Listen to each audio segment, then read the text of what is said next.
Компьютерлер аралық өзара байланысты тәмінлеп беруші тармақлар компьютер тармақлары делінеді. Компьютер тармақлары тикарынан үш түрге бөлінеді. Локал, регионал һәм глобал. Локал тармақлар бір мекеме, кархана ямаса имарат ішіндегі компьютерлердің өзара байланысқан тармағы.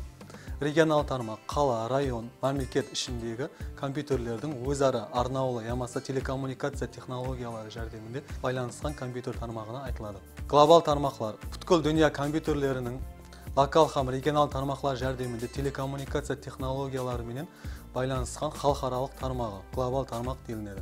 Бұл тармаққа тикарынан интернет тармағы кіреді. Интернет бұл жалғыз стандарт тикарында іскерлік алып барушы халықаралық тармақ.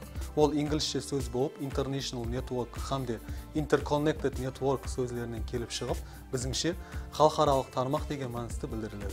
1969 жылы ақш-та интернет жаратылды.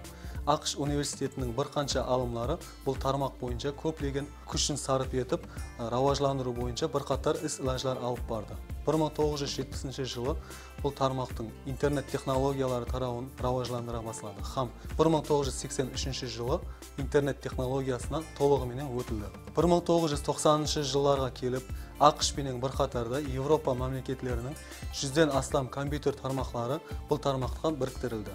Яғни сол уақытлары әлеми ізетлеу институтлары, компьютер компаниялары, телефон һәм нефт компаниялары да осы тармаққа қосылды. Ал қазіргі уақытта болса интернет тармағын тұрмысымыздың барлық тарауларына кіріп келді. Интернетке жалғану үшін апуайы телефон линиялары яки мобиль байланыс құрылмалары арқылы жалғануға болады. Интернетке кіруді тәмінлеуші басты бағдарлама браузер деп аталады. Бүгінгі күнде Opera, Google Chrome, Mozilla Firefox сияқты браузерлер кеңінен тарқалған. Интернет тармағындағы басты ресурс веб-сайт деп аталады. Веб-сайт дегеніміз интернет тармағында жайласқан мағлұматлар һәм мағлұматлар базасын өзінде жәмлеген, өз атына һәм мәнзіліне ие веб-бет. Интернет сайтлары арқылы қызмет көрсету интерактив қызмет делінеді.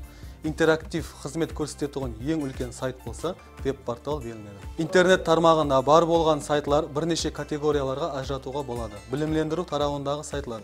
Бұл түрдегі сайтларға аралықтан оқыту, оқу орындарының сайтлары кіреді. Мемлекет, кархана, шөлкем сайтлары. Бұл түрдегі сайтларға да мемлекет басқаруындағы карханалар, шөлкемлер сайтлары орын алған. Реклама түріндегі сайтлар. Бұл түрдегі сайтларға онлайн дүканлар һәм рекламаларды жайластыру сайтлары кіреді. Кеуіл ашар сайтлар. Бұл түрдегі сайтларға онлайн компьютер ойынларын ойнау, видеофильмлерді тамашалау һәм музыкалар тыңлау сайтлары бұл түрдегі сайтлар қатарына кіреді. Социалық тармақ сайтлары. Бұл түрдегі сайтларға сәубетлесу, танысу, достар арттыру, анкеталар жайластыру сияқты сайтлар бұл түрдегі топарға кіреді. Қазіргі уақытта социалық сайтлар пайдаланушылар жағынан бүткіл дүниежүзілік аудиторияның көпшілігін құрайды. Социалық тармақ сайтлары деп құрамы тек қана бір ғана пайдаланушыдан абарат һәм олар арасындағы байланысты тәмінлеуші тармаққа социалық тармақ сайтлары деп айтылады.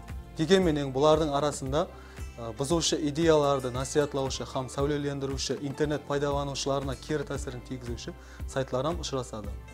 Мемлекетімізде интернет тармағы жылдан жылға рауажланып баратырғанын есапқа алсақ, мемлекетіміздегі интернет ресурсларын милли сайтларға һәм милли мағлұматларға толтыру ең актуал зарарлық болып табылады. Бұл бойынша бірқатар жетістіктерге де ерсілмекте. Мысалы, 2002 жылы мемлекетімізде милли уз доменінің тізімнен өткен сайтлардың саны 587 болса, ал олардың саны бүгінгі күнге келіп 31 мыңнан асты.